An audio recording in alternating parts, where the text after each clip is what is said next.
Hello, and welcome to my channel. Today I bring you a beautiful story with a powerful lesson, The Dog and the Bone. Get ready for a tale full of emotion, reflection, and an important message. Let's begin. The Dog and the Bone.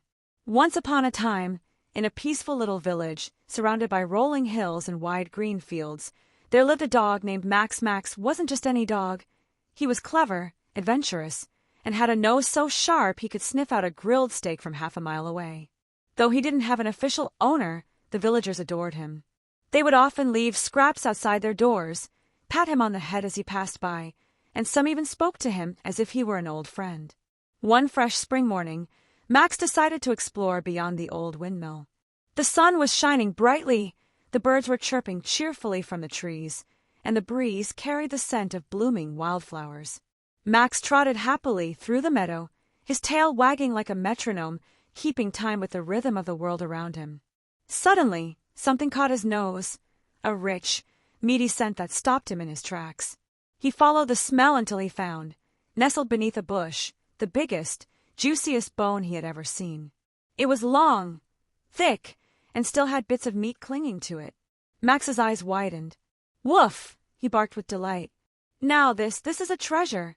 He grabbed the bone in his mouth and proudly began his journey back to the village, already imagining himself lying in his favorite spot under the old oak tree near the bakery, gnawing away in the golden sunlight. The way home was not short. Max had to weave through wheat fields, dodge lazy cows, greet fellow dogs, and most importantly, cross the old stone bridge over the Whispering Brook, a small, clear stream that always seemed to murmur secrets as it flowed past. As Max stepped onto the bridge, the water below sparkled like glass. Out of curiosity, he glanced down and froze. There, beneath him, in the mirror-like surface of the water, was another dog. It had his same ears, same eyes, and a bone. But not just any bone. It looked bigger, juicier, even more delicious than the one Max had in his mouth. Max's eyes narrowed. "Wait a second," he thought. "That dog has a better bone. I want that one."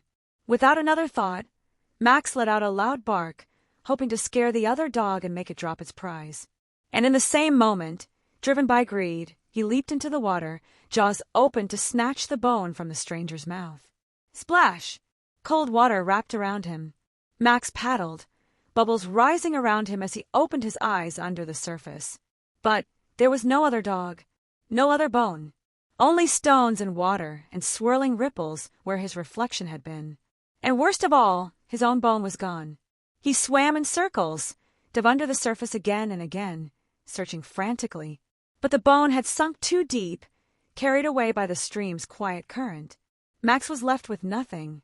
Soaked, shivering, and ashamed, Max climbed out of the brook and lay down on the bank. He watched the water flow by, whispering its eternal secrets, as he realized what had happened. "I was foolish," he muttered to himself. "I had everything I needed, and I let greed take it away."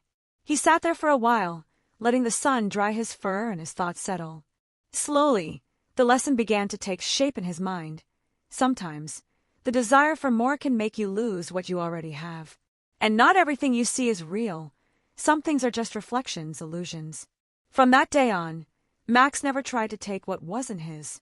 He still found bones, still wagged his tail with joy, and still visited the old oak tree. But he learned to treasure what he had, without comparing it to what others seemed to have.